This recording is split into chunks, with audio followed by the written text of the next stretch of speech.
왜 계엄을 했을까? 그냥 저는 정치를 폭파하고 그냥 정치 자체를 그냥 살해한 거다. 헌법 자체를 목졸라 죽이려고 하는 행태다라고 저는 네. 생각을 하고요. 그 김건희 때문에 네. 계엄했다라고 하는 식의 그것도 작용은 있겠죠. 그것만으로 보면은 진짜 우리 이 대한민국이 처해져 있는 정치 사회적인 역사적인 현실이나 이 부분들을 간과하게 된다. 또 그런 일이 생겨날 수 있다. 그러면 전모를 알고 있었을 거라고 생각하죠. 아. 원인 제공을 한 건 사실인 거는 같다. 원흉이다. 이는 분명한 것 같습니다. 다음 선거 자기들이 이길 수 있다고 생각하는 거예요. 근데 서울시장 선거가 제일 위험하다. 이게 우리가 다 공감하고 있는 일 아닙니까? 다른 데를 이겨도 서울시장 선거를 지면 선거를 졌다. 누구 알아? 그 이제 서울시장 후보감으로 되어 계신 분들 다 몰라. 근데 박용진 의원은 알더라고. 그래요. 네. 민주당이 굉장히 큰 대승적 관점에서 서울시장 지방선거를 준비해야 할 것이다라는 이야기를 꼭 드리고 싶어요. 저는 뭐 한 A 마이너 정도 주고 싶어요. 오, 예. 네. 제가 지금 최근에 역대 정권 중에 아마 가장 후한 점수. 그런 것 같아요. 네, 예. 윤석열 정권은 이제 초반부터 퇴학시켜야 된다고 이제 그렇게 얘기했어요. 네. 온 마음으로 도와줘야 된다고 생각하고 있습니다. 안녕하세요. 프레시안 TV 시청자 여러분, 전웅기의 이사장입니다. 12월 한 달은 윤석열 비상계엄 1주년을 계기로 우리 민주주의를 되돌아보는 시간을 가지려고 합니다. 이번 주와 다음 주는 좀 특별한 초대 손님들을 모셨는데요. 프레시안이 진행한 정치 토크쇼가 2개가 있습니다. 이철희의 이쑤시개와 강상구의 시사콕이었는데요. 오늘은 이쑤시개 멤버들을 모셨습니다. 제 옆에 김윤철 경희대 교수님, 박용진 전 의원 나오셨습니다. 두 분 안녕하세요. 예, 안녕하세요. 두 분 계엄 1주년 어떻게 보내셨나요? 그게 뭐 기념할 일은 아니고 네. 규탄할 날이라서 네. 어느새 1년이 됐구나. 그러면서 이제 느꼈던 게 1년 동안 사실 이런 황당한 일을 저지른 사람들이 누구 하나 제대로 처벌된 사람이 없고 그 일에 연루된 사람들이 대가리를 이렇게 숙이고 미안합니다, 죄송합니다, 잘못했습니다 이래야 되는데 오히려 제가 일부러 대가리라고 표현하는 거예요. 네. 생선 대가리 느낌. 네. 대가리를 꼿꼿 쳐들고 잘했다 뭐 이러질 않나. 심지어는 그 사람 중에 수계를 추천해가지고 대통령으로 만들었던 정당의 대표가 이거는 다 국회 탓이다. 국회 폭거 탓이고 뭐 민주당 탓이다. 사과는커녕 국민들을 향해서 이렇게 그 뒤통수를 때리는 네. 얘기를 했잖아요. 1년이나 지났지만 아무것도 달라진 게 없구나. 네. 정권만 그냥 어떻게 바뀌었구나. 그냥 그 여전히 자기들은 계엄 중이구나. 그런 생각을 했어요. 그래서 네. 뭔가 더 분명하게 마무리를 잘 지을 수 있도록 해야 되겠다 하는 생각입니다. 1년이라는 시간이 진짜 지난 건가? 네, 그러니까 뭐 변한 게 없고 마찬가지. 그날 마침 특강을 실시했어요 수업 때. 네. 저 조선일보 논설위원 하시는 분을 모셔가지고. 근데 이제 왜 모셨냐면은 학생들이 이게 이제 12.3 계속되고 있는 것 같은, 그러니까 이런 극우적 기운이 계속 있는 것 같고 이래서 네. 조선일보 기자도 네. 극우에 대해서 문제가 있다고 얘기하는 그런 네. 이야기를 들려주려고 네, 특강을 실시를 했죠. 아. 여전히 그냥 그 대가리를 꼿꼿이 세우고 버티고 있고 오히려 상황을 더 악화시키고 이런 중이라 네. 이런 부분들이 이제 좀 옳지 않다 이런 것들을 교육 현장에서도 좀 얘기해 줘야 되는 거 아닌가라는 생각, 뭐 그런 생각들을 좀 하면서 네. 집에 일찍 갔죠. 네. 그렇구나. 네. 계엄 1주년에 대해서 여쭤보려고 하는데 예. 윤석열이 왜 계엄을 선포했는지 내란 재판과 특검이 진행되고 있지만 아직도 오리무중인 것 같습니다. 왜 그랬다고 보시나요? 그리고 내란 사태의 본질은 뭐라고 생각하십니까? 뭐 정치를 폭파한 거죠. 예전에 우리 노회찬 전 의원이 노무현 대통령 탄핵을 시도하니까 길 가다 어깨 부딪히고 그랬는데 갑자기 칼 들고 사람을 찔러버리는 거다 이렇게 표현을 했거든요. 그래서 아직도 그 표현을 잊지 못하는 게 말다툼 정도로 끝나야 될 일인데, 그러니까 민주당이 법안을 막 여러 개를 만들었다. 뭐 그리고 막 독주했다. 그럴 수 있어요. 그러나 룰을 안에서 한 거예요. 아니 이게 축구를 뭐 이렇게 거칠게 해. 그래도 축구 룰 안에서 한 거예요. 네. 피파 룰 안에서. 네. 근데 그게 아니라 느닷없이 손으로 공을 들고 뛰면 그거는 피파 룰에 없는 거예요. 네, 네, 네. 근데 이게 그 정도가 아니라 실제로 말다툼하다가 그냥 칼 꺼내든 뭐 총 꺼내든 거랑 똑같은 일이잖아요. 그래놓고 이게 무의로 돌아서니까는 계몽하기 위해서 국민들에게 알리기 위해서 그 말도 안 되는 소리를 시연하고 있는데 이거를 아직도 그냥 들어주고만 있는 재판이 답답한 거죠. 네. 왜 계엄을 했을까? 그냥 저는 정치를 폭파하고 그냥 정치 자체를 그냥 살해한 거다. 헌법 자체를 목졸라 죽이려고 하는 행태다라고 저는 네. 생각을 하고요. 네. 그 원인은 본인이 더 이상 정치를 통해서 국가를 통치할 능력이 없으면 이제 자기 고백한 거라고 보고 그 얘기는 그 국민의힘 안에서조차도 더 이상 김건희를 디펜스할 수가 없고 더 이상 윤석열의 폭정으로 인해서 벌어졌었던 그 최혜병 사건이라든지 이런 것 등등과 관련해서의 월권과 직권 남용 행위에 대해서 더 이상 방어 불가한 상황이 되니까 우리도 그냥 특검 그냥 통과시켜야 되겠다 이 얘기를 한동훈에 듣고 극대노했다는 거 아닙니까? 그 다음에 정말 겁먹었던 게 자기 사단이었던 윤석열 팀의 이원석 검찰총장, 송경호 중앙지검장이 김건희 와서 수사받아야 된다고 했다는 거 아니에요. 그래서 그날 정말 수퍼 먹다가 그 극대노에서 송경호 이 자식 데리고 와 뭐 이랬다는 거예요. 그 송경호 중앙지검장이 뭐 안가로 갔다 뭐 그런 얘기도 있어요. 네. 근데 송경호가 아니 검찰총장 하실 때 이렇게 안 하시지 않았냐 이렇게 멋있게 말을 했다는 얘기도 있어.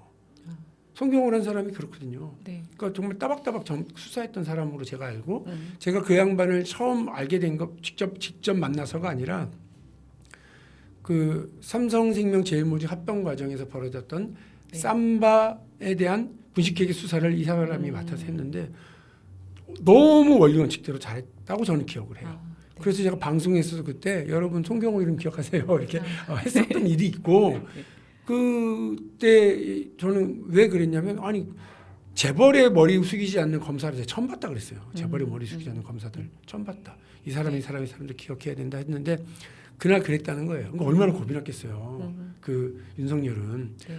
검찰은 지 거라고 생각했는데 여기서조차도 자기 후배가 직속 후배라는 사람들이 수사받으셔야지 이렇게 해서 그런 연락을 했다는 거 아니에요. 출두하시라고. 네. 그런 상황에 한동훈까지 이제 자기를 배신한다 그러니까는 방법이 없는 거 아니었을까 싶어요. 그래서 뭐 폭파한 거다. 좋게 생각하면 뭐 자기의 부인을 뭐 와이프를 지키려고 했다 이렇게 생각하는데 저는 그냥 그거는 하나의 핑계고 그냥 될 대로 대라까지 갔다고 봐요. 될 대로 대라까지 아무것도 내가 할 수 있는 게 없구나 이렇게. 교수님 입장에서는 어떻게 보시나요? 하여간 카리스마를 보여주고 싶었던 거야. 칼. 나 칼 있어 내 안에. 카리스마를 보여줬어야 되는데 카리스마를 보여줘. 뭐 학문적으로도 그렇고 이 사태를 아직 사실 잘 이해가 안 가요. 네. 어떻게 저렇게 할 수가 있었지? 이제 이런 부분 그래서 사실 좀 지켜보고 있고 더 이제 천천히 들여다보고 이게 그냥 윤석열 개인 차원의 문제가 아닌 우리 이제 한국의 역사 정치적인 어떤 좀 구조 뭐 이런 부분 차원에서도 봐야 된다 이러면서 이제 보고 있는데 그러면서 이제 든 생각은 이제 어쨌든 겁이 나갖고 뭐가 나서 지가 이제 칼 있다라는 거 보여주려고 이게 이제 우리가 헌법에 뭐 비상대권 같은 것들이죠. 네. 자기 갖고 있는 칼이 있다 이거죠. 네. 쓰면 안 되는 칼인데 몰리다가 이제 그거 갖고 써야겠다라고 하는 뭐 그거는 지금 재판에서 나타나고 있는 거 아니에요. 실제로 그런 구상을 계속 했었다라고 하는 것. 이제 그렇지만 또 한편으로는 그걸 썼어. 썼는데 그 정도까지는 생각했다고 봐요. 뭐냐면 내가 그렇게 썼어도 나를 지켜줄 수 있는 네. 이 사회적인 어떤 구조와 그 집단들이 있다. 네, 그러니까 그게 이제 극우 집단이죠. 네. 그러니까 그런 부분까지도 이제 염두에 두고 그래서 할 수 있었던 거다. 우리가 이제 어떻게 저렇게 자제를 못하고 비상대권을 저렇게 불법적으로 쓰느냐. 또 그 다음에 윤석열을 지켜주려고 지금 1년 가까이 저러고 있는 국민의힘은 또 뭐냐. 또 그 국민의힘이 기대고 있는 저 극우 집단은 뭐냐. 이해가 네. 안 되죠. 우리 민주주의 규범이나 민주주의적 사고라는 사람은 이해가 안 가요. 근데 네.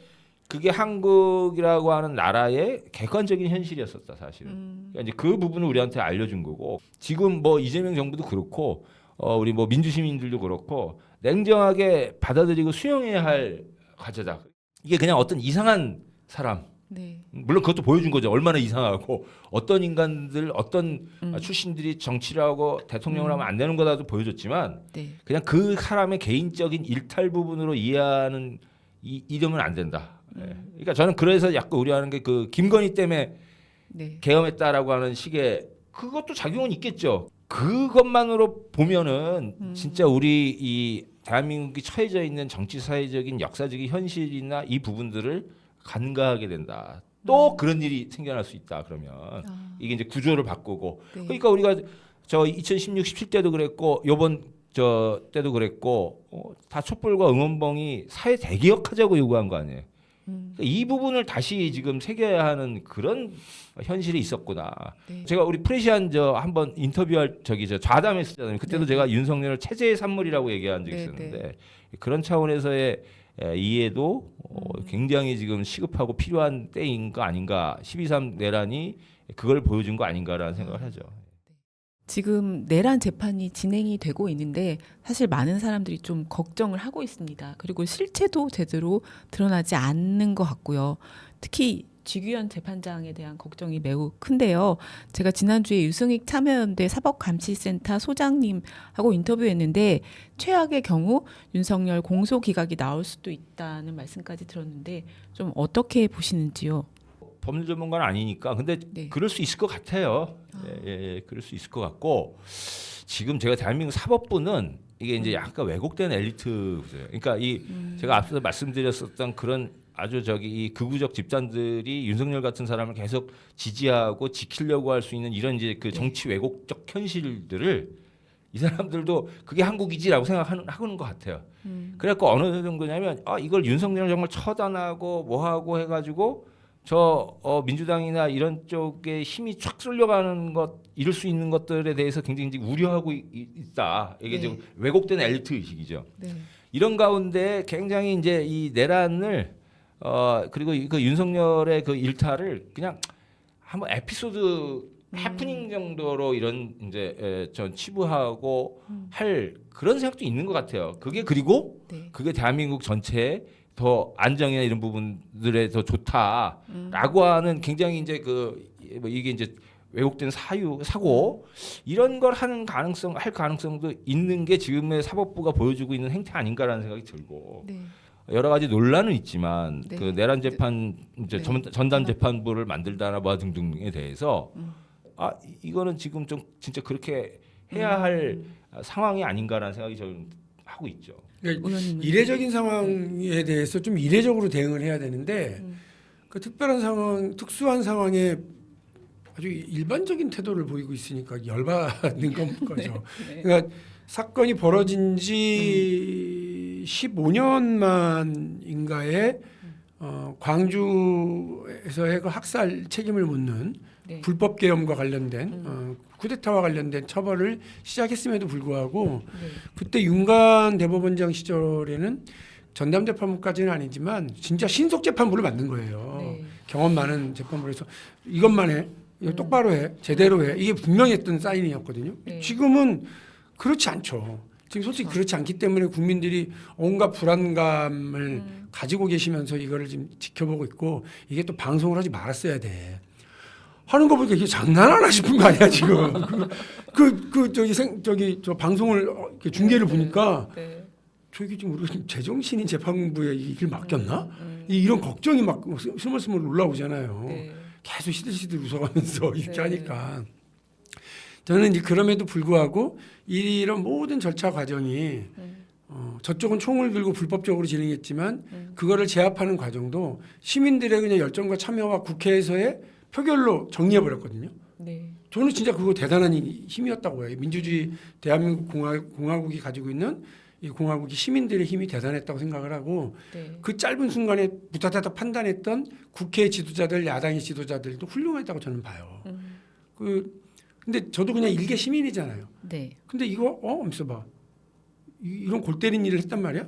그런데 정말 몇십 분 지나지 않아서 나 국회로 가야 되겠다. 막을 수 있는 유일한 방법은 저거밖에 없고 내가 지금 국회 가서 국회 앞에서 들어 누워야지.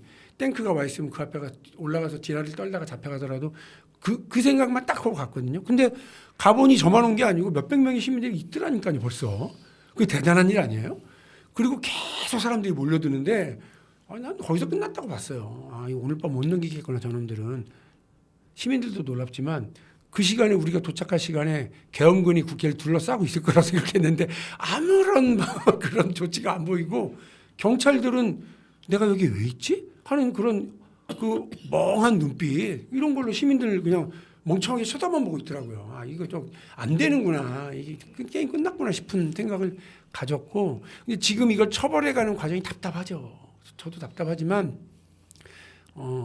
그렇다고 우리가 여기에 막 어떤 그 절차를 이런 어긴다거나 과속한다거나 이런 느낌을 줄 필요도 없고 너무 조급하게 생각해서는 오히려 탈날 수도 있지 않을까 하는 우려와 걱정들이 있고요.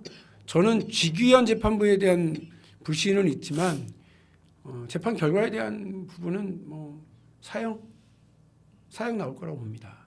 저는 1심이기 때문에 당연히 그러해야 된다고 생각하고 2심 가서 깎이고 어떻게 해서 반성문 내고 이러면 좀 봐줄 수 있을지 모르지만 하나 반성도 안 하잖아요.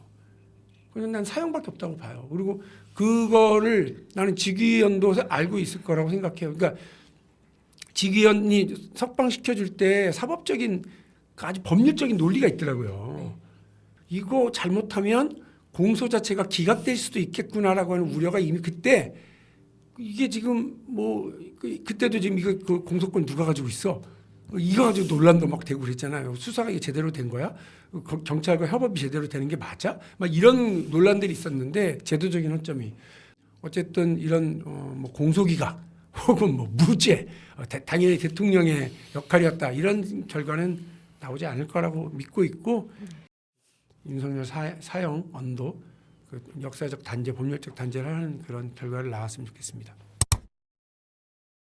아까 김건희 때문에 이게 굉장히 특수한 상황이라고 보면 안 된다 말씀하시긴 아주 하셨지만 학문적이고 학술적인 네. 훌륭한. 근데 어쨌든 사실 많은 사람들이 궁금해하는 게 내란과 김건희의 연관성이고 내란 특검팀 수사 과정에서 사실 박성재 전 법무장관과 연루되었다는 것 때문에 가담됐을 수 있다는 단서를 찾았다는 보도도 나왔는데요. 김건희가 내란을 정말 몰랐을까요?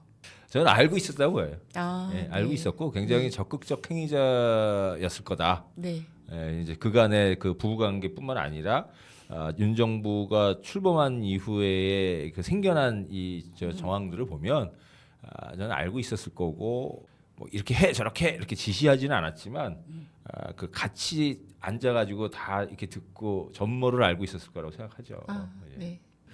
알고 지휘했고 이런지 모르겠지만 원인 제공을 한 건 사실인 거는 같아요. 아까 말씀드린 것처럼 김건희가 저질러 놓은 여러 범죄 혐의들 네. 그리고 이제 수사를 받아 마땅한 것들에 대해서 그걸 회피하려고 하는 과정에서 계속된 거부권 네. 그리고 결국은 이게 폭음과 폭주 실제 수사를 하려고 했던 검찰 지도부를 붕괴시켜 버리고 네. 그다음 그것도 안 되니까 자기 당도 붕괴시키고 국정 시스템도 붕괴시켜 버리는 최후의 카드를 쓴 거 아니겠어요? 네. 그러니까 저는 지휘를 했고 알고 있었고는 모르지만 제가 알 수는 없지만 어쨌든 원인 제공이고 그 원흉이다. 이는 분명한 것 같습니다.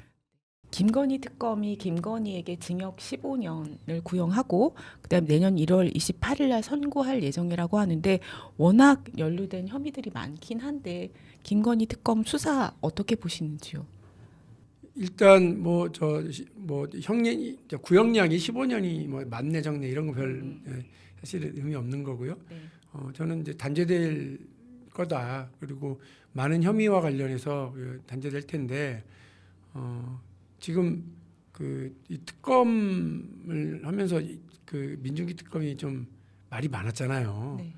그런 부분들 생각하면 좀 아쉬운 게 많아요. 제대로 된 어떤 수사에 집중하고 역량을 총동원하고 이렇게 하지 못한 수도 있지 않았을까 하는 아쉬움이 남기는 합니다만 어쨌든 이번 특검을 통해서 국민적 의혹이 쌓여 있었고 네. 그리고 뭔가 바로잡혀져야 된다고 생각했었던 검찰 권력에 의해서 그 진실 규명이 방해됐었고 그리고 대통령 권력에 의해서 또 그것 역시가 방해되고 차단됐었던 일이 이번에 정권 바뀌고 특검을 통해서 규명되고 또 단죄 대상이 돼서 지금 이제 선고를 앞두고 있다라고 하는 건 특검이 자기 역할은 제대로 잘했다 이렇게 생각합니다.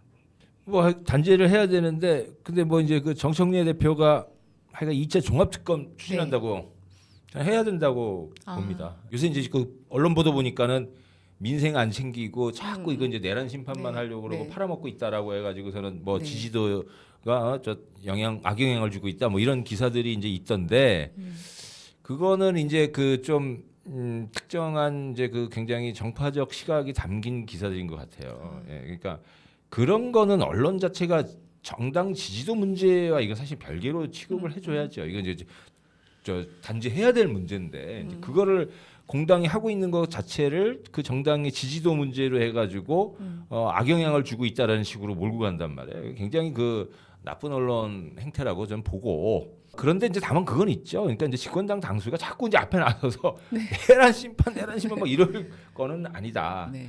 2차 특검도 하고 필요하면 3차 특검도 저는 해야 된다고 보는데 당 대표가 그럴 문제는 아니고 그 문제는 계속 사법부가 알아서 또 시민들의 요구에 의해서 또 당내에 그런 부분들을 계속 추진하게끔 가는 뭐 그런 이제 사법적인 부분에 대한 어떤 이제 사법부 감시라든지 뭐 이런 부분들로 일상적으로 작용하게 만드는 걸로 가면 된다. 그래서 저는 뭐 저 나중에 정치적이고 시민적 동의와 합의를 통해 가지고 어느 정도는 양해해주고 그 좀 감면을 해주고 이런 수 있지 몰라도 끝까지 저 추적해가지고 단죄해야 된다라고 저는 생각을 하죠. 예. 일각에서는 너무 특검이 장기화되는 것에 대한 비판도 있고 그런데 고민을 해야 될 지점은 뭐냐면 대통령과 대통령실 네. 이재명 정부는 어떻게 생각할까? 이거 좀 서로 좀 국정 운영의 방향과 각 속도를 좀 확인했으면 좋겠어요. 또 이렇게 이거 민주당을 하다가 대통령실하고 엇박전하고 이러면 안 되니까 네. 그거는 좀 미리 점검하고 있으면 좋겠다는 생각이에요. 그래서 네.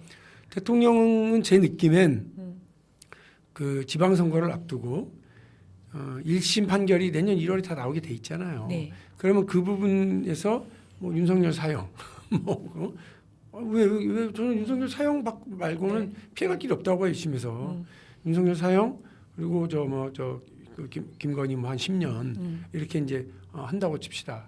이런 것들 가지고 일단 일단락을 하고 이재명 대통령이 그 지난 6개월 동안 쭉 이야기했었던 뭐 AI 고속도로를 깔고 미래로 가는 것들 또 그리고 뭐 새로운 규제 혁신을 통한 새로운 산업 경쟁력도 국가 경쟁력을 높여나가기 위한 계획들 이런 것들이 막 시연되고 펼쳐져 나갈 시점인데 2차 특검, 3차 특검으로 가는 것에 대해서 그 동의하냐 대통령. 네. 대통령의 교감이 있어야 된다고 봅니다. 그 당에서 먼저 이렇게 막 해서 할 일은 아니다. 우리 집권 여당이니까 그 부분에 대해서 좀 확인하고 네. 간다면 저는 상관없다고 봅니다.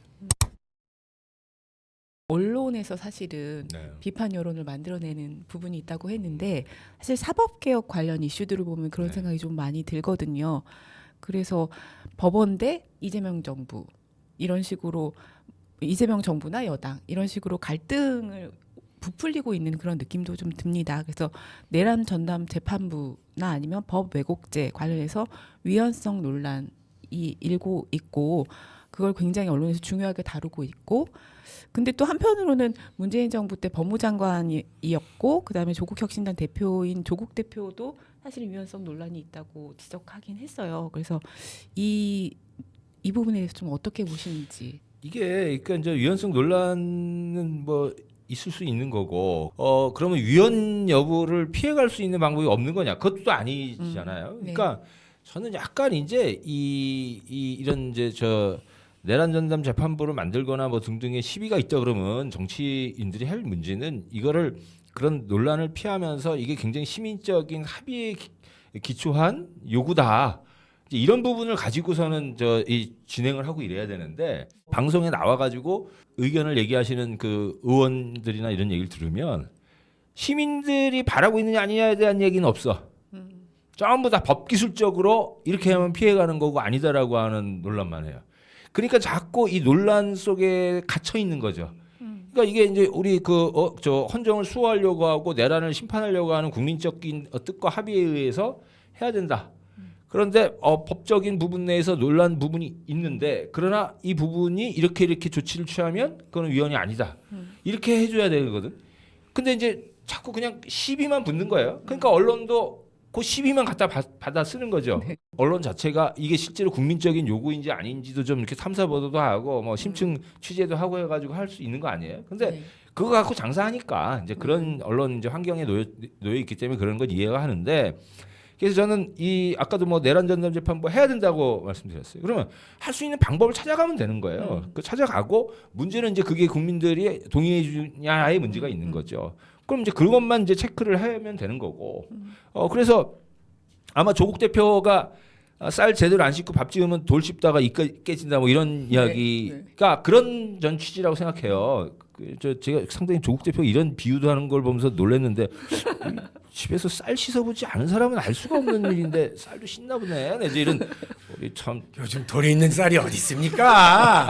안 해본 거지. 가끔 있어 가끔. 조리를 이렇게 뜨나 요즘도? 제가 봤을 때 조국 대표는 분명히 저 유기농 저기 아주 야생 그래서 돌 들어 있고 막 이런 저 험한 쌀을 드실 거예요. 근데 여하간 그런 네. 비유로 생각해요. 이런 논란들을 그럼 줄이고 할 수 있는 방법들 이런 걸 제시해 주면 된다 정치가. 예.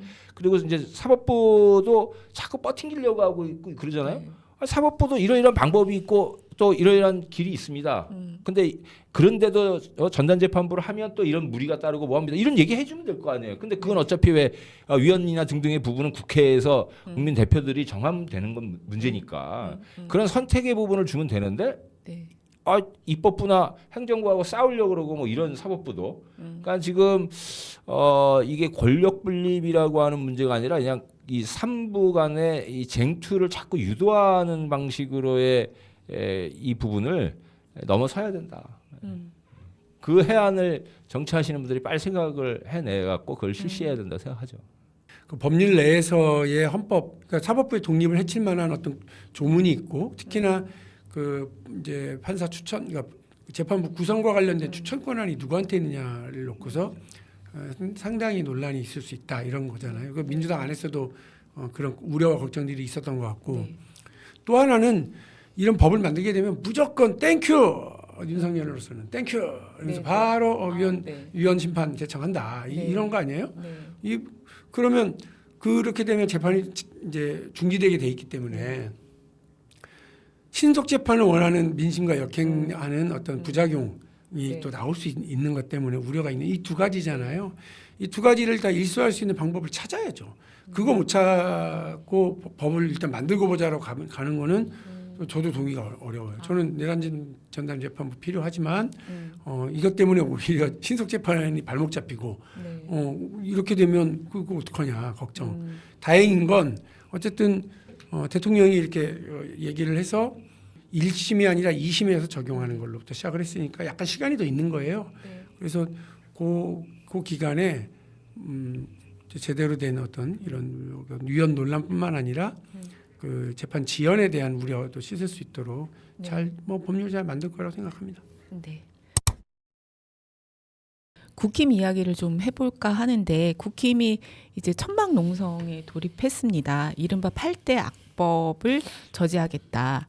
그리고 민주당은 이와 상관없이 연말까지 쟁점 법안을 처리하겠다는 방침인데 연말 전국 어떻게 예상하는지요?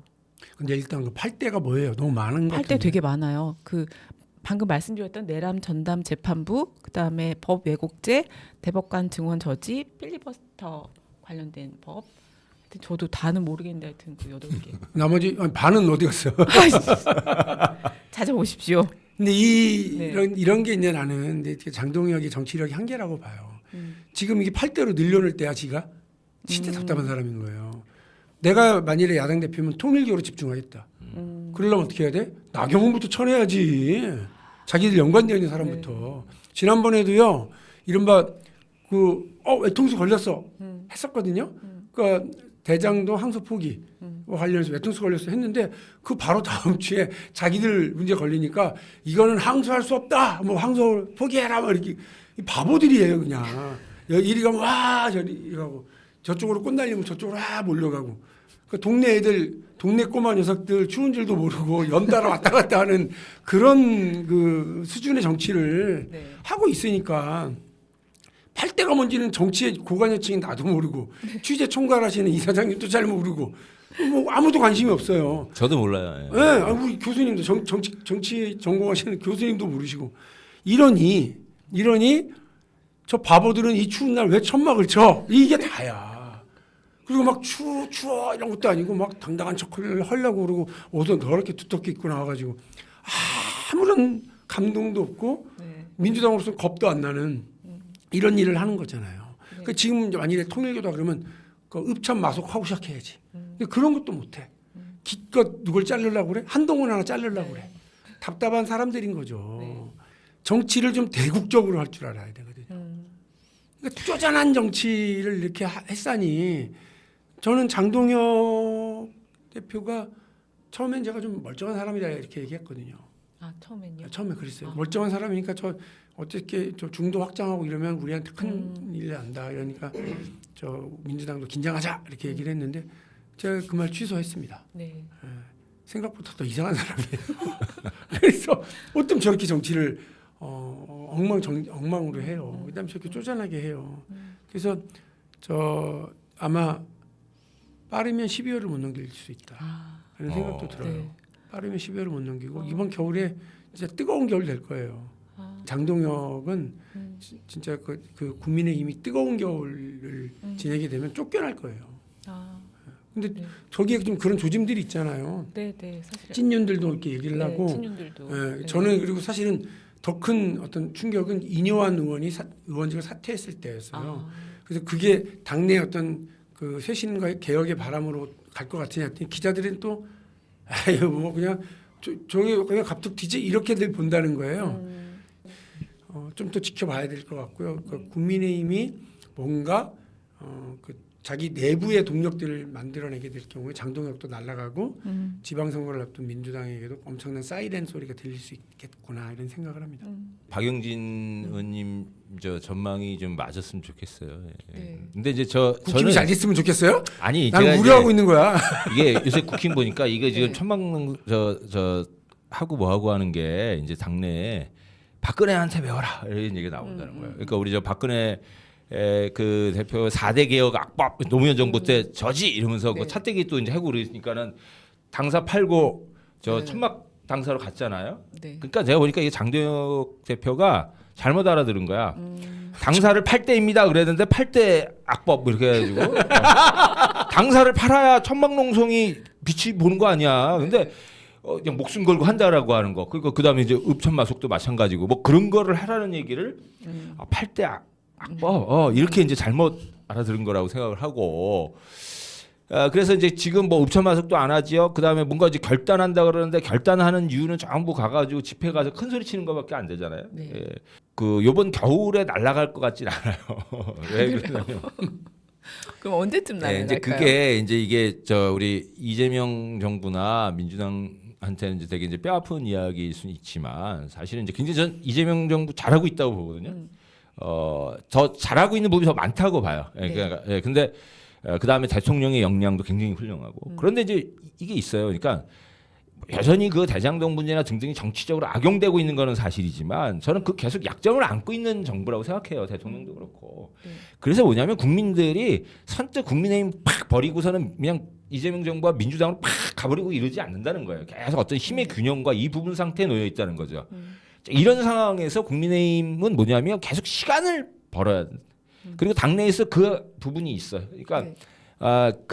저는 그래서 한동훈 사태나 이런 등등 막 일어나는 것도 왜 그러냐면 아직 그럴 수 있다고 생각하는 거예요. 그래서 저기 지방선거까지 아직 시간이 남아 있고 네. 겨울 지나서 봄쯤에 저는 오히려 이제 결단이 날 거라고 보는데 네. 이게 이제 전혀 진짜 지방선거 패색이 계속 짙다라는 식으로 나오면 근데 아직 버틸 요소들이 많아요. 지금 통일교도 아까 얘기했지만 갖고 있는 패가 있어요. 그러니까는 이런 문제 때문에 국힘이 겨울 지나면서 당내 쇄신이 있거나 지도부 교체되거나 이런 큰 일을 겪을 것 같지는 않고 저는 다만 오히려 우려하는 게 그 시간이 길면 길수록 국힘이 더 빠져나올 수 없는 극우 정당의 길로 가게 될 거라고 저는 보거든요. 그러니까 더 큰 죽음, 정말 진짜 죽음의 길로 가는 거라고 본다. 그래서 사실 그래서 저는 이제 이게 국힘이 극우화되고 뭐하고 하면 또 이제 정치 시끄러워지고 민생 못 챙기게 되고 국민들만 이제 피해를 보게 되는 거예요.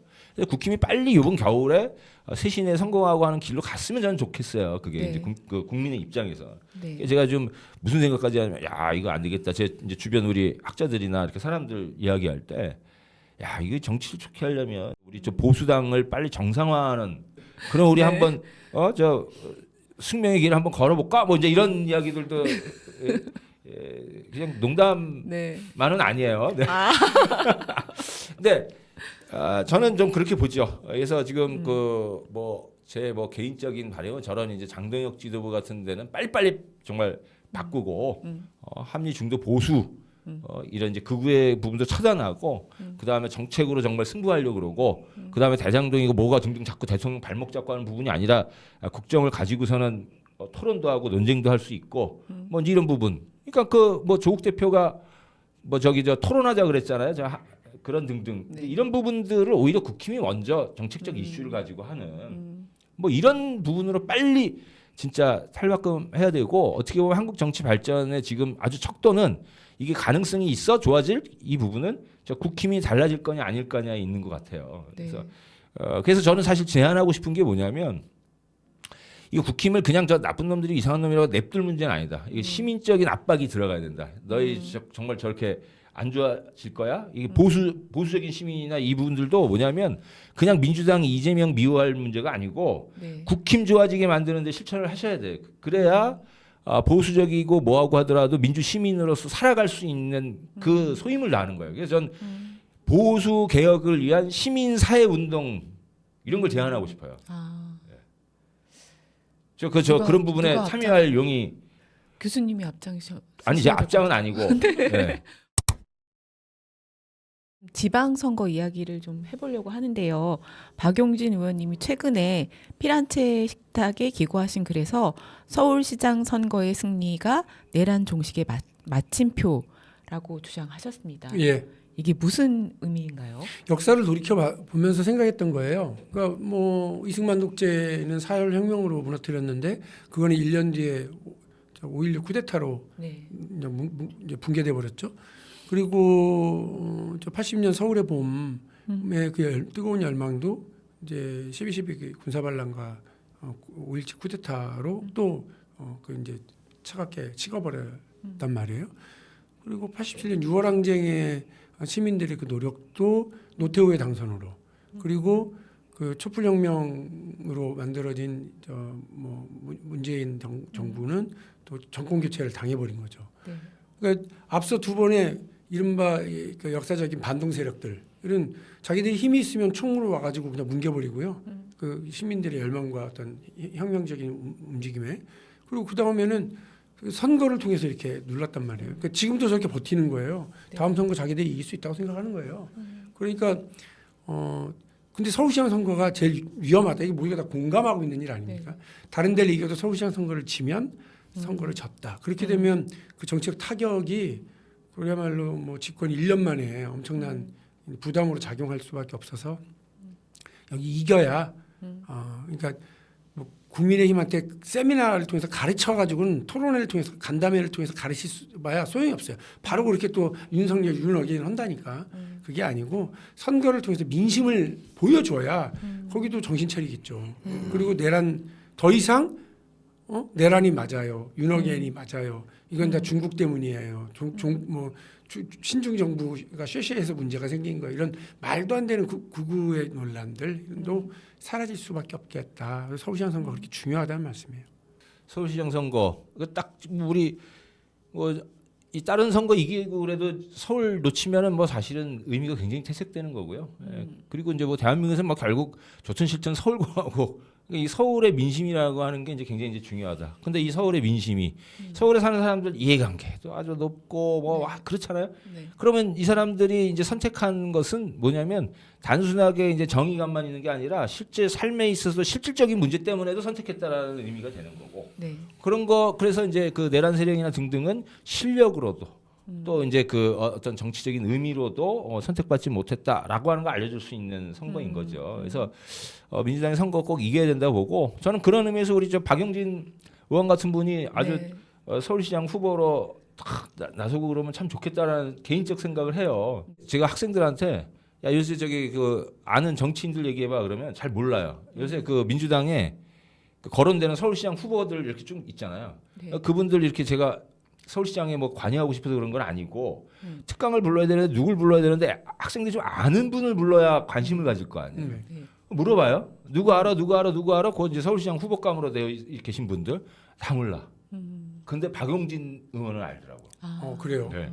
그날도 제가 손 들어보라고 그랬는데 제가 몇 박용진 명 의원 들으시는데. 소개하면서 박용진 의원 아는 친구들 손 들어봐. 그랬더니 네. 손을 들어. 그 지금 거론되는 분은 딴 분 잘 몰라요. 네. 예, 그러니까 당에서 잘 생각해야 돼. 근데 그래서 이제 저는 하여간 서울시장 굉장히 중요하고 그 다음에 당내에서도 이제 지금까지 실력 경쟁을 해가지고 훌륭한 분들, 그 시민들의 선택을 받을 수 있는 그런 분들이 후보로 나오는 것이 내란 생산에서도 그렇고 정치 발전에도 그렇고 굉장히 큰 도움이 되니까 네. 민주당이 굉장히 큰 대승적 관점에서 서울시장 지방선거를 준비해야 할 것이다라는 이야기를 꼭 드리고 싶어요.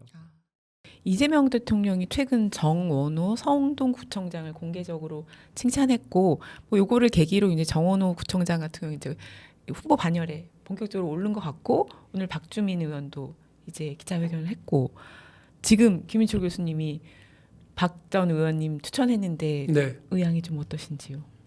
저는 뭐 서울시장 선거와 관련돼서 이제 준비를 해야 된다 네. 생각을 하고 있고 네. 또 마음을 먹고는 있어요. 그러나 네. 서울시장 선거만 하더라도 국가 지도자 반열에 있는 거라서요. 자기 혼자 하고 싶다고 해서 할 수 있는 일이 아니라서 어쨌든 서울의 그랜드 비전을 어떻게 만들 거냐. 근데 민주당이 좀 하면 뭐가 어떻게 달라지는데 여기에 집중을 좀 했으면 좋겠다는 생각을 하고 있고요. 네.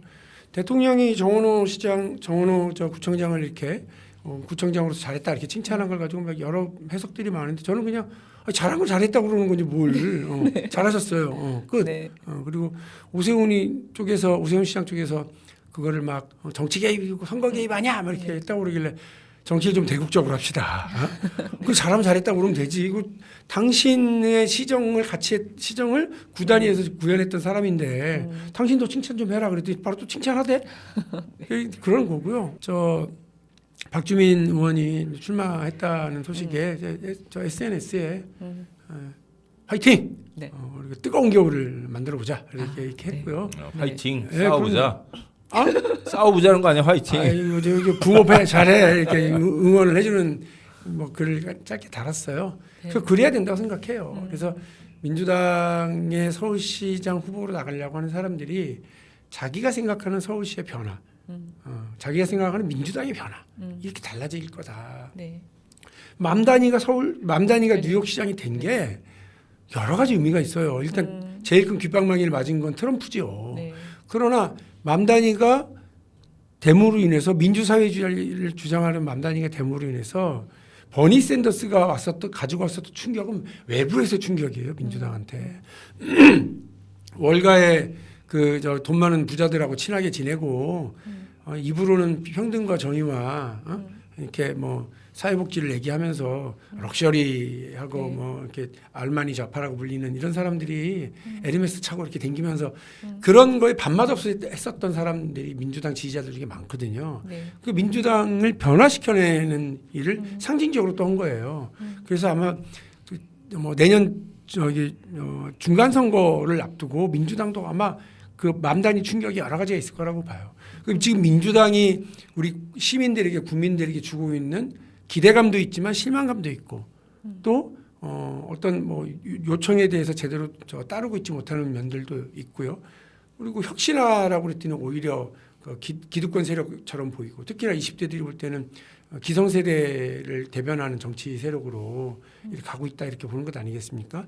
그런 걸 벗어나는 어떤 인물 그런 걸 벗어나기 위한 노력과 몸부림이 있어야 된다. 그래서 박주민도 화이팅, 네. 민주당의 변화도 화이팅, 그다음에 서울시의 변화도 화이팅. 이거 하려면 얼마나 겨울이 뜨겁겠어요. 네. 뜨거운 겨울을 한번 만들어 보자 이렇게 얘기를 했어요.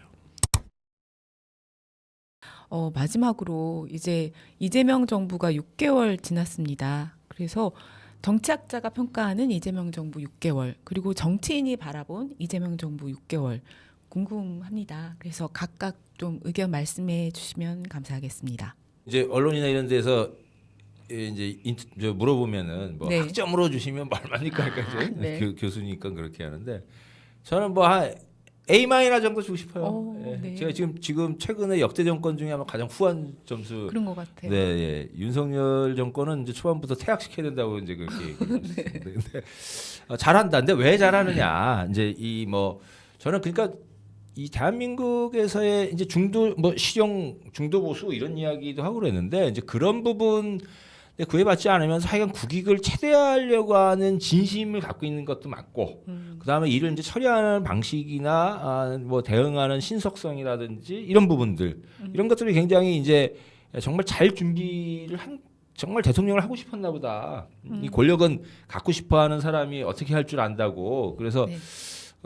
그런 부분들을 보여주고 있는 것 같고요. 그 뭐 여러 가지 이제 좀 태생적으로 갖고 있는 문제들, 뭐 그런 이제 스캔들부터 사법 리스크나 이런 등등의 문제가 있습니다만, 하여간 국정 운영들은 이제 잘 하고 있고, 제가 봤을 때는 민주정부 우리 4기라고 지금 보통 얘기하잖아요. 네. 여기 이제 김대중, 노무현, 문재인 이렇게 있는데 그간의 경험에 대한 그 주는 교훈들을 잘 학습하신 것 같아요. 그러니까 그 부분에서. 근데 뭐 그렇다고 공부 잘했다고 이게 뭐 저 마음대로 되는 게 정치는 아닌데 네. 그런 현실을 감안했을 때도 잘 균형감을 갖고 하고 있구나. 그런 부분들이 보여지고 단점이라고 한다면 이런 부분이 있는 것 같아요. 이게 이제 그 비상한 상황에서 정권을 맡았잖아요. 그러다 보니까 굉장히 좀 조급한 부분들이 있어요. 그러니까 좀 빨리 뭔가 성과를 잘 내야지, 내가 네. 정말 잘하는 모습을 보여야지. 이거 이제 사법 리스크 이런 것도 영향이 있을 텐데 너무 그러지는 말아라. 왜? 그러면 그러다가 보면 국민들의 이 경청, 국민들의 목소리를 경청하는 여유를 잃을 수 있다. 그래서 저는 올 6개월 이제 지나서 실력을 갖춘 정부구나라는 거는 보여줬으니까 네. 그러면 이제 그 실력을 갖고 정말 국익을 더 확장할 수 있고 국민들의 민생 안정 이런 거 줄 수 있다라고 하는. 근데 그 부분은 뭐냐면 내 이야기를 들어줄 때 그런 이제 믿음의 형성이죠.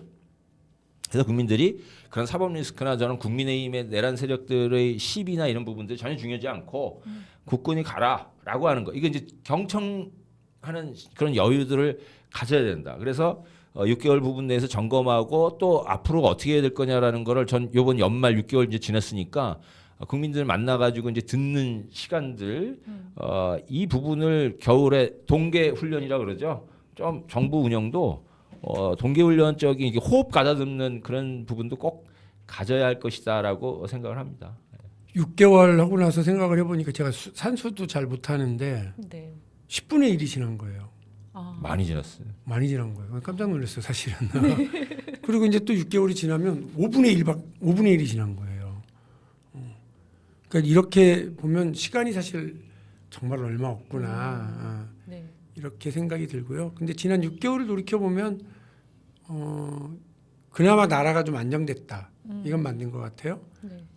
특히나 경제하고 외교 분야에서는 상당히 안정됐다는 생각이 들어요. 그래서 그 여러 우려가 많아지고 환율도 사실 걱정이고 네. 또 저기 한미 관계 관련해서도 관세 협상도 되게 힘들고 막 걱정이 많았잖아요. 지금 우리가 지나온 일이니까 관세 협상 잘 끝났다 이러지 그거 앞두고 있을 때는 진짜 얼마나 조마조마했습니까? 네. 첫 번째 정상회담 하기 바로 직전에 저기 트럼프가 트위터 이상한 거 올려가지고 그 야밤에 얼마나 쫄았어요. 이거 큰일 나는 거 아닌가 싶고 우리 어쩔 수 없는 그런 나라예요. 그러니까 미국이라고 하는 나라의 눈치를 볼 수밖에 없는 나라이고 대통령이 그 첫 번째 정상회담 때 그 백악관에서 제공하는 의자에 앉아 있는데 의자 끝에 이렇게 앉아가지고 허리를 팍팍 세우고 긴장한 모습으로 앉아 있는 걸 보고 난 진짜 마음 안 좋았어요. 그런 나라의 처지에서 온몸으로 긴장감을 느끼고 있는 상황에서 여기까지 온 거면 정말 잘했다고 보고 그 묘한 일이긴 한데 지금 중국하고 미국, 일본하고 관계가 험악하잖아요. 네. 근데 솔직히 말해서 중국이 가장 기분 나빠야 할 일은 한국이 핵잠 추진하기로 했다는 일이에요. 그리고 그걸 대놓고 얘기했잖아요. 중국 견제할 거라고. 네. 우리가 대통령이 얘기했다가 아차 이거 좀 너무했나? 약간 발을 뺐더니 바로 미국에서 맞다고. 그거는 중국 견제용이라고 이렇게 할 정도란 말이에요. 근데 중국은 우리한테는 아무 소리 못하고 오히려 일본 다카이시 맞지? 네. 이 양반이 한 마리를 가지고 멱살 괜히 막 잡고 이렇게 더 을러대고 있는 상황을 보세요. 이게 뭘 의미하느냐면 그러니까 외교 관련해서도 어떻게 보면 경험이 없는데도 불구하고 저는 위성락 실장의 역할이 크다고 보는데 안정적으로 미국 중심으로 안보 관련해서 잘 쌓아나가고 있다고 지금 보거든요. 중국도 우리가 흔들리면 같이 더 흔들어요. 그러니까 중국은 지네돈 어쩔 수 없이 북한 못 버리잖아. 그러니까 자기는 북한하고 편먹고 우리는 미국하고 편먹고 서로 총 들고 싸웠거든.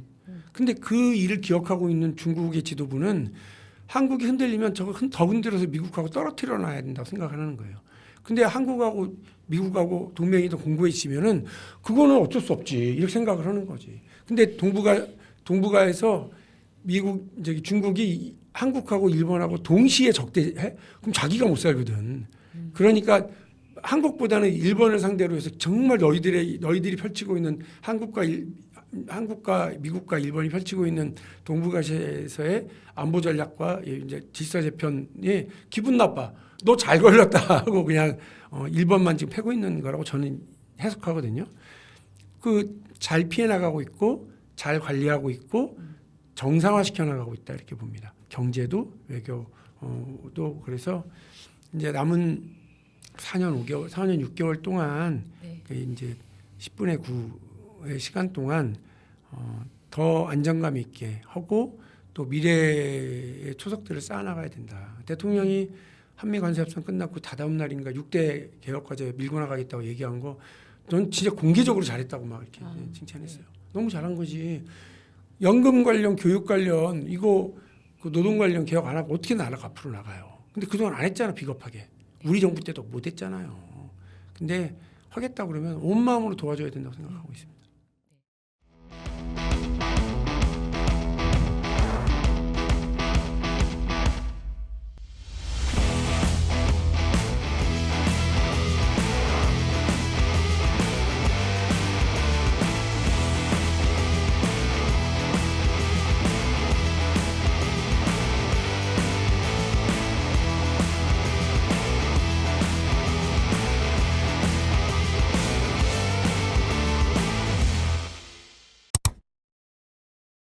김건희 특검의 통일교 관련 수사 관련해서 국힘뿐만 아니라 민주당 인사들도 금품을 받았다는 의혹이 제기됐고, 윤영호 전 통일교 본부장이 특검 수사에서 전재수, 정동영, 임종성, 이종석, 정진상 이렇게 여권 인사 5명을 이야기했다고 하고 5명 모두 금품 수수에 대해선 완강하게 부인하고 있습니다. 그리고 야권에서는 나경원, 김규환 이렇게 2명이 거론됐는데요. 일단 전재수 장관이 오늘 사의를 표명했고 이재명 대통령은 이를 전격 수용했습니다. 이재명 정부 내각의 첫 번째 낙마 사태인데다가 전재수 장관은 부산시장 출마 가능성도 컸던지라 부산시장 선거 지형도 출렁일 것으로 보이는데요. 일단 이번 사태에 대해서 어떻게 전망하시는지. 진짜 안 좋죠. 그러니까 지방선거 네. 앞두고 대형 악재구나, 이거 너무 당연한 인식인 것 같고요. 저는 대통령이 여야가 일 것 없이 엄정 수사하라라고 하고 경찰이 불이 나게 정말 팀 따로 꾸려가지고 네. 되게 발빠르게 대응하고 있더라고요. 그런 거 잘하고 있다 이 생각을 하고, 당장 오늘인가 뭐 이렇게 윤영호한테 경찰 수사팀이 찾아가서 수사를 시작했다고 하니 네. 상당히 발빠르게 움직이고 있고, 경찰이 권력 눈치 볼 거야, 살아있는 권력 제대로 수사하겠어? 이런 우려를 덜기 위해서 자기들도 분발하고 있는 것 같다.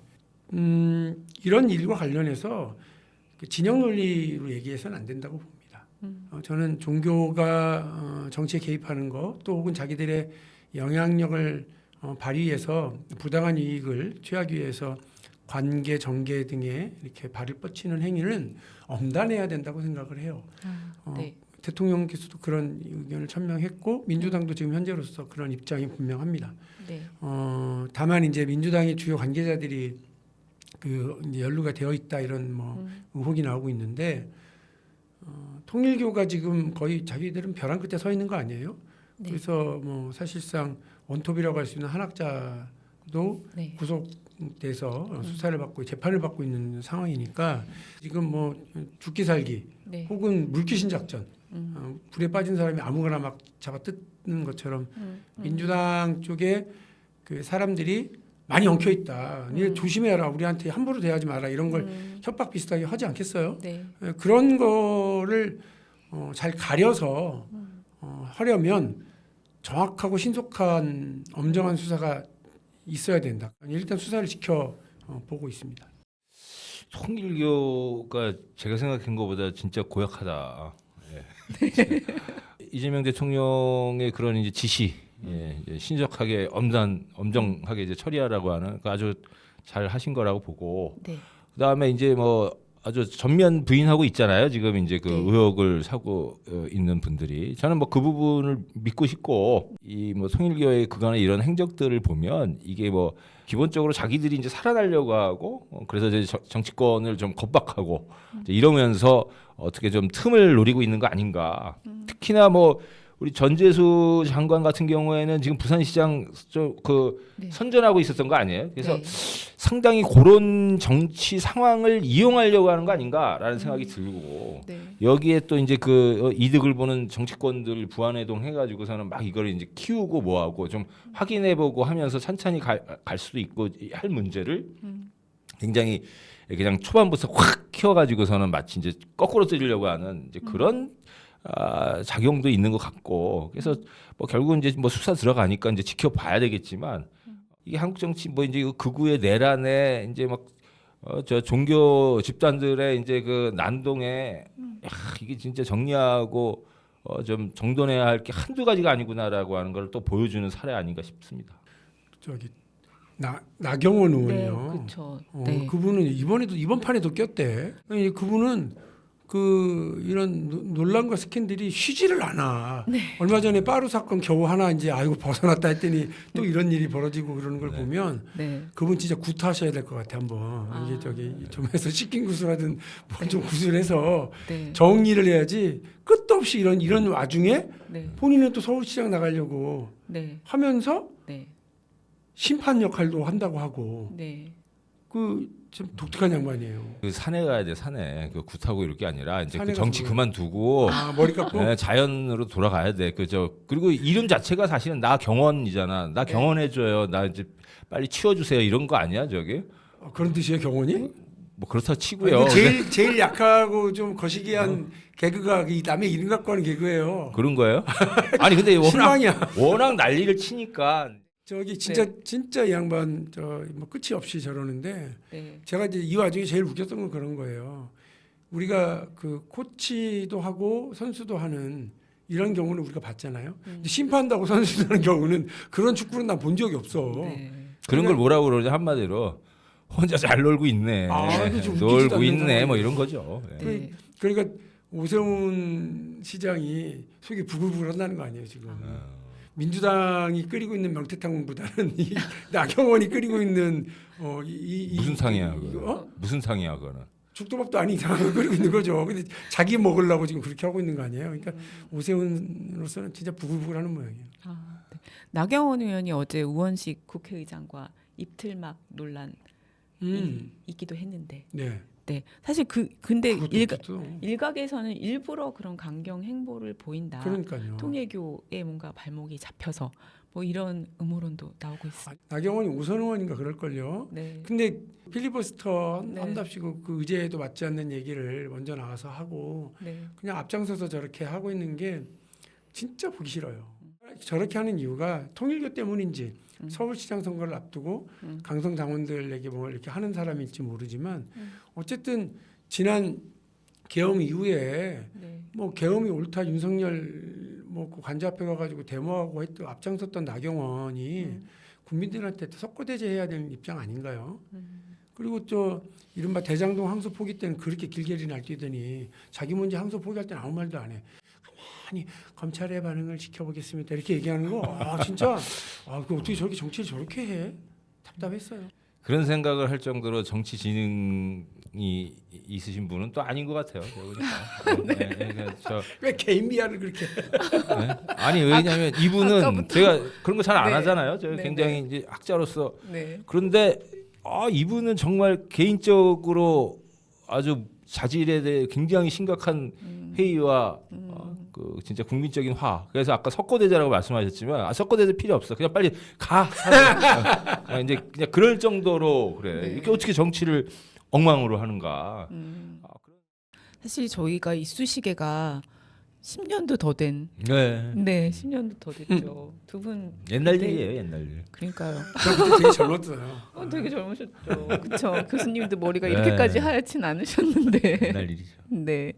어쨌든 이쑤시개 멤버 두 분 모시고 계엄 1주년을 맞아서 우리 사회 그리고 정치를 되돌아보는 시간 가졌습니다. 다음번엔 이제 교수님 이제 선거학회장 되셨고 벌써 1년 했어요. 아, 이제 벌써? 저 슬슬 네. 퇴임을 준비해야 할 때요. 네. 학회장 임기 그렇게 길지 않으니까. 그 다음번에는 이제 서울시장님으로 모실 수 있기를 그럼 기대하면서. 서울시장 하는 거를 보고 그만둬야 되나? 그렇죠. 공정선거를 촉구해 주십시오. 네, 두 분 오늘 시간 내주셔서 너무 감사합니다. 네, 고맙습니다. 감사합니다. 네.